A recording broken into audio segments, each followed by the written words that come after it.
Hello, ഇന്ന് നമുക്ക് സ്പെഷ്യലായിട്ടുള്ളൊരു മീൻകറി ഉണ്ടാക്കിയാലോ. അടിപൊളി ടേസ്റ്റാണ് കേട്ടോ. നല്ല കൊഴുത്ത ചാറും കിട്ടും. അപ്പം നമുക്കത് എങ്ങനെയാണെന്ന് നോക്കാം കേട്ടോ. അപ്പോൾ അതാ മീൻകറി ഉണ്ടാക്കാനായിട്ട് ഞാനിപ്പോൾ 1 കിലോ കേരമീൻ എടുത്തിട്ടുണ്ട് കേട്ടോ. അത് നല്ലപോലെ കഴുകി വൃത്തിയാക്കി എടുത്തിട്ടുണ്ട്. ഇനി നമുക്കതിന് എന്തൊക്കെയാണ് വേണ്ടതെന്ന് നോക്കാം. ആദ്യം തന്നെ നമുക്ക് കുറച്ച് കുടംപുളി ആവശ്യത്തിനുള്ളത് വെള്ളത്തിലിട്ട് വെക്കാം കേട്ടോ. ഞാനൊരു സവാള എടുക്കുന്നുണ്ട്. ഇനി നമുക്ക് അത്യാവശ്യമായിട്ട് വേണ്ട കാര്യങ്ങളാണ് ഇഞ്ചി, വെളുത്തുള്ളി, ചുവന്നുള്ളി, വറ്റൽമുളക്, തക്കാളി, പച്ചമുളക്, കറിവേപ്പില, അതൊക്കെയാണ് എടുക്കേണ്ടത്. അതൊക്കെ നമുക്ക് ഇനി എങ്ങനെയാണ് അത് അപ്പോൾ ഞാൻ ആദ്യം തന്നെ ഇത്രയും സാധനങ്ങൾ എല്ലാം എടുക്കുന്നില്ല കേട്ടോ. തക്കാളി എടുക്കുന്നില്ല, കറിവേപ്പില എടുക്കുന്നില്ല, ബാക്കി എല്ലാം കൂടി മിക്സിയുടെ ജാറിലിട്ടേച്ച് ഇതുപോലെ ഒന്ന് ചതച്ചെടുക്കുന്നുണ്ട്. ഇനി നമുക്ക് മീൻ കറി വെക്കാനായിട്ടുള്ള ചട്ടിക്കല്ല് അടുപ്പത്ത് വെക്കാം. അത് ചൂടായി കഴിയുമ്പോൾ ആവശ്യത്തിനുള്ള വെളിച്ചെണ്ണ ഒഴിച്ച് കൊടുക്കണം. നമ്മുടെ ഈ ഇൻഗ്രീഡിയൻസൊക്കെ നല്ലപോലെ വഴറ്റി കിട്ടാൻ പാകത്തിന്. അപ്പോൾ സവാളയും തക്കാളിയും ഇതുപോലെ അരിഞ്ഞെടുക്കുക. സവാള ഞാൻ സ്ക്വയറായിട്ടാണ് കേട്ടോ അരിഞ്ഞെടുക്കുന്നത്. ഇനി നമുക്ക് ചട്ടിയിലെ വെളിച്ചെണ്ണ ഒഴിച്ചതിന് ശേഷം നല്ലപോലെ ചൂടായി കഴിയുമ്പോൾ നമുക്ക് ചതച്ച് വെച്ച ഇൻഗ്രീഡിയൻസ് ഇട്ട് കൊടുക്കാം.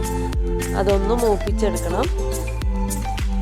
അത്യാവശ്യം അതിൻ്റെ പച്ചമണമൊക്കെ ഒന്ന് മാറി വരട്ടെ. അതിന് ശേഷം നമുക്ക് ഈ സവാളയും ചുവന്നുള്ളിയും അതിനകത്തേക്ക് ഇട്ട് കൊടുക്കാം. ചുവന്നുള്ളി വേണമെങ്കിൽ ചതച്ചെടുക്കാം, അല്ലെങ്കിൽ ഇതുപോലെ മുഴുവനായിട്ട് ഇതിനകത്തേക്ക് ഇട്ട് കൊടുക്കാം കേട്ടോ. അതൊന്ന് വഴറ്റിയെടുക്കണം. വഴറ്റിയെടുത്ത് കഴിയുമ്പോൾ നമുക്ക് തക്കാളി ഇട്ട് കൊടുക്കാം കേട്ടോ. അപ്പോൾ അത്യാവശ്യം നല്ലപോലെ വഴറ്റി കിട്ടുന്നത് വരെ നമുക്ക് ഇതുപോലെ ഒന്ന് ഇളക്കി കൊടുക്കാം. ഒരുപാട് തീയൊന്നും കൂട്ടിയിടേണ്ട ആവശ്യമില്ല, ലോ ഫ്ലെയിമിൽ ഇട്ടാൽ മതി. നമുക്ക് മീൻകറിക്ക് ആവശ്യമുള്ള പൊടികൾ എടുത്ത് വയ്ക്കാം. 4 ടേബിൾ സ്പൂൺ മുളക് പൊടിയും അത്രയും തന്നെ മല്ലിപ്പൊടിയും 2 ടീസ്പൂൺ മഞ്ഞൾപ്പൊടിയും എടുത്ത് വെച്ചിട്ടുണ്ട് കേട്ടോ. ഇത് നല്ലപോലെ മൂത്ത് വരുമ്പോൾ നമുക്ക് ഈ പൊടികൾ ഇതിനകത്തേക്ക് ഇട്ട് കൊടുക്കാം. നല്ലപോലെ വെളിച്ചെണ്ണ ഒഴിച്ച് കൊടുക്കണം എന്ന് പറഞ്ഞത് ഈ പൊടികൾ നല്ലപോലെ വെന്ത് കിട്ടാൻ വേണ്ടിയിട്ടാണ്. മല്ലിപ്പൊടിയൊക്കെ നല്ലപോലെ വെന്ത് കിട്ടണം. അതിനുള്ള വെളിച്ചെണ്ണ അതിനകത്ത് ഉണ്ടാവണം. അതിന് വേണ്ടിയിട്ടാണ് ആദ്യമേ വെളിച്ചെണ്ണ അത്യാവശ്യത്തിന് ഒഴിക്കണം എന്ന് പറയാൻ കാരണം. ഇതൊക്കെ വഴറ്റിയെടുത്ത സമയത്ത് വേപ്പില ഇടേണ്ടവർക്ക് വേപ്പില ഇട്ട് കൊടുക്കാം കേട്ടോ. അത് ഞാനിപ്പോൾ കാണിച്ചില്ല എന്നുള്ളൂ. അപ്പോൾ ഇതാ അത്യാവശ്യം വെളിച്ചെണ്ണയിൽ ഇത് മുങ്ങി കിടക്കുന്നുണ്ട്. അപ്പോൾ ഇത് നല്ലപോലെ കരിഞ്ഞു പോകാത്ത രീതിയിൽ ഈ പൊടികളൊക്കെ വെന്ത് കിട്ടും. അതിന് വേണ്ടിയിട്ട് നമുക്കിതുപോലെ ഒന്ന് ഇളക്കി കൊടുക്കാം. തീ വളരെ കുറച്ചിട്ടിട്ട് വേണം ഇത് ചെയ്യാനായിട്ട്. ഇനി നമുക്ക് ഇതിനകത്തേക്ക് തക്കാളി ഇട്ട് കൊടുക്കാം കേട്ടോ. ഈ തക്കാളിയും കൂടി ഒന്ന് വെന്തിട്ടിട്ടെ. ഇപ്പം എന്താ തക്കാളിയൊക്കെ അത്യാവശ്യം വെന്ത് കിട്ടിയിട്ടുണ്ട്. ഇനി നമുക്കതൊന്ന് ഓഫ് ചെയ്തിട്ട് ചൂടാറാൻ വയ്ക്കാം കേട്ടോ. ചൂടാറി കഴിയുമ്പോൾ നമുക്കിതൊരു മിക്സിയുടെ ജാറിലേക്ക് ഇട്ടിട്ട് നല്ലപോലെ അരച്ചെടുക്കണേ.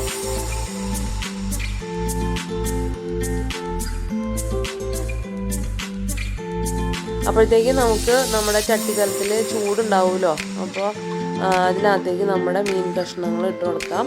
ഇനി നമ്മൾ ആ പിഴിഞ്ഞല്ല വെള്ളത്തിലിട്ട് വെച്ചേർന്ന പുളി ഉണ്ടല്ലോ, ആ പുളിയും ഈ ഇതിനകത്തേക്ക് ഇട്ട് കൊടുത്തിട്ട് ആവശ്യത്തിനുള്ള വെള്ളം ഈ ചട്ടിക്കലത്തിലേക്ക് ഒഴിച്ച് കൊടുക്കാം.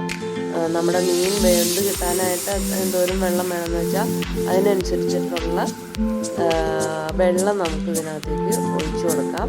അപ്പോൾ ആ പുളിവെള്ളത്തിലൊക്കെ കിടന്നിട്ട് അതവിടെ കിടന്നോളും. നമ്മുടെ ഇൻഗ്രീഡിയൻസൊക്കെ നമുക്ക് ഒന്ന് അരച്ചെടുക്കണം.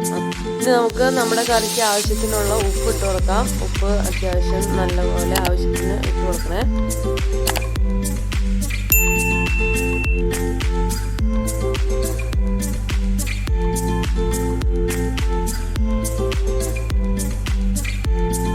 അപ്പം നമ്മൾ ആദ്യമേ മൂപ്പിച്ചെടുത്ത സാധനങ്ങൾ ചൂടാറി കഴിയുമ്പോൾ നമുക്ക് അതുപോലെ നല്ലപോലെ അരച്ചെടുക്കാം കേട്ടോ.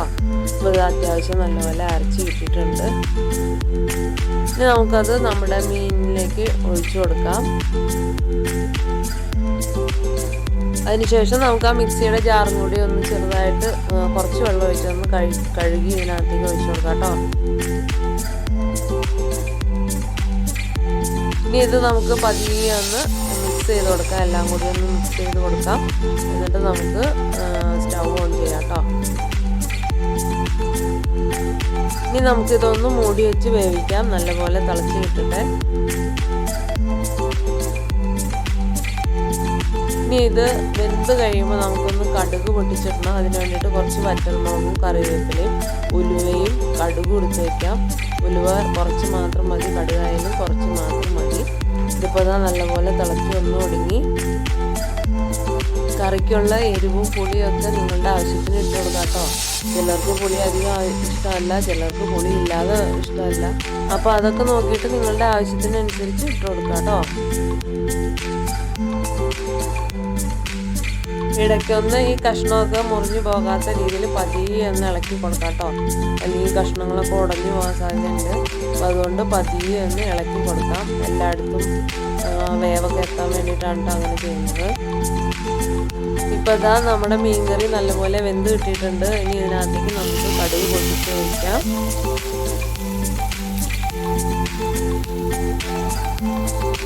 ഇതാ നമ്മുടെ സദ്യ സ്പെഷ്യൽ മീൻകറി ഇവിടെ റെഡി ആയിട്ടുണ്ട്. അടിപൊളി മണമാണ് കേട്ടോ, നല്ല ടേസ്റ്റാണ് അത് കഴിക്കാനായിട്ട്. ഇനി മീൻകറി ഉണ്ടാക്കുമ്പോൾ ഇതുപോലെ ഉണ്ടാക്കണേ. നല്ലപോലെ കൊഴുത്ത ചാറും കിട്ടും, നല്ല രുചിയാണ് ഇതിന് കഴിക്കാനായിട്ട്. പിന്നെ മണം കേട്ടിട്ട് ഇവിടെ ചോറിനാനായിട്ട് തോന്നുന്നുണ്ട്. അപ്പോൾ എൻ്റെ വീഡിയോ എല്ലാവർക്കും ഇഷ്ടമായെന്ന് വിചാരിക്കുന്നു. ഇഷ്ടമായാൽ ലൈക്ക് ചെയ്യാൻ മറക്കല്ലേ. എൻ്റെ ചാനൽ ആദ്യമായി കാണുന്നവരാണെങ്കിൽ ഒന്ന് സബ്സ്ക്രൈബ് ചെയ്തേക്കണേ. നല്ലൊരു വീഡിയോയുമായി വീണ്ടും കാണാം. അതുവരേക്കും ബൈ.